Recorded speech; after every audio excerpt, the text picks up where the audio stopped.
Hi, I'm Leon Lovelace, and this is Unstoppable Force. I got a news story for you guys, and it's from counterpunch.org. It's about how the U.S. government, especially the Pentagon, is invested in keeping its nuclear weapons. Okay. In the context of almost total indifference marked by outright hostility, representatives of over 100 of the world's least powerful countries are currently opening another 3-week session of the United Nations talks aimed at achieving a legally binding ban on nuclear weapons. Very few people even know this is happening. Alright, but wait a minute. The damage to human society and to the planet from the projected rise of a few degrees of global temperature, while commonly described as apocalyptic, would be minor compared to the results of an all-out nuclear war. But the degree of human responsibility for nuclear weapons is unquestionably total. The nuclear war peril is man-made, and some of the men who made it can even be named, such as James Barnes, Harry Truman, and General Lester Groves. The United States government consciously and deliberately created this danger to human life on Earth. And then here's a big hypocrisy about the United States and its nuclear weapons. It says, but the United States, the only power already guilty of nuclear manslaughter, continues to perfect its nuclear arsenal and to proclaim its right to launch a first strike whenever it chooses.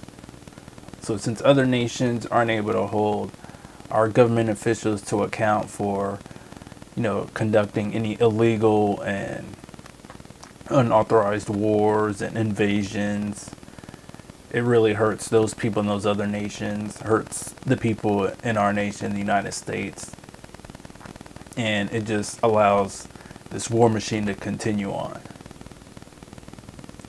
The United States naturally calls for boycotting the nuclear arms bans conference. Alright, here's a good line right here. Nikki Haley wrapped her lame excuse in womanliness. As a mom and a daughter, there's nothing I want more for my family than a world with no nuclear weapons, she shamelessly uttered. But we have to be realistic. Is there anyone that believes that North Korea would agree to a ban on nuclear weapons? So of course, she says she personally wants to do it. But it's the North Koreans, it's this nation, it's that nation. It's some other threat, some other person, because of someone else, we have to have our nuclear weapons. So, she's always going to make excuses, along with a lot of the other people in the military-industrial complex, the Pentagon, and in the military, that because of somebody else, we have to have nuclear weapons, which is a false narrative. It's just a lie. We don't have to have nuclear weapons. We do not need to keep marching on with this narrative of we have to be ready to wage war constantly at a moment's notice. Not to mention, we have to be going and waging war on 7 different nations as of right now. And of course, we're only doing that on the behalf of corporations. It's not for terrorism. It's not to help people. It's just to kill poor people in a different nation because they speak a different language. They have a different skin color than white people. And so our corporations can make a bunch of money. Or different nations are going to let our corporations make a bunch of money over there. As the author mentions here, that North Korea has been surrounded by aggressive U.S. forces for 7 decades. But one thing that could get rid of this threat, or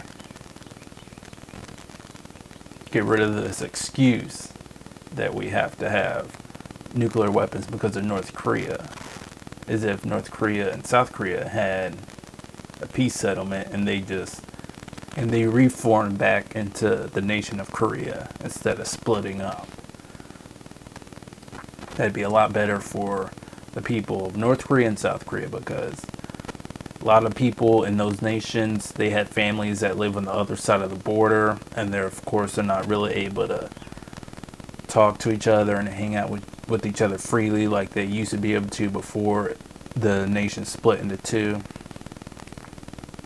So it's really bad. And then, of course, the people in North Korea, they're suppressed at an alarming rate because of just how North Korea has been able to cut off all sorts of communication and internet from the outside world. So it's really in the best interest of the people for North and South Korea to have, peace settlement and come back as one nation.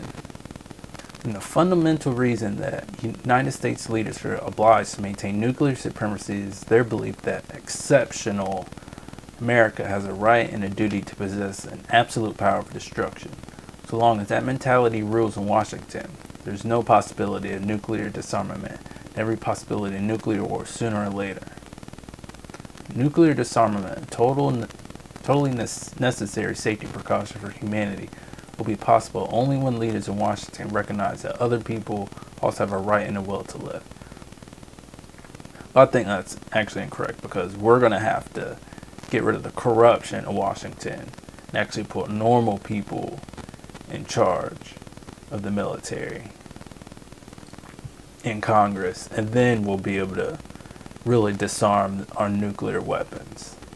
Because with our corrupt political system as it currently is right now, yeah, it's right, there's no way, but we're going to have to reform our government and make sure that the government works for the people, not just people in the United States, but for people all across the world. And that has a lot to do with not waging war, because we're not just protecting us, but we're protecting a lot of people all over the world by making sure we're not killing other people on the behalf of a fucking corporation.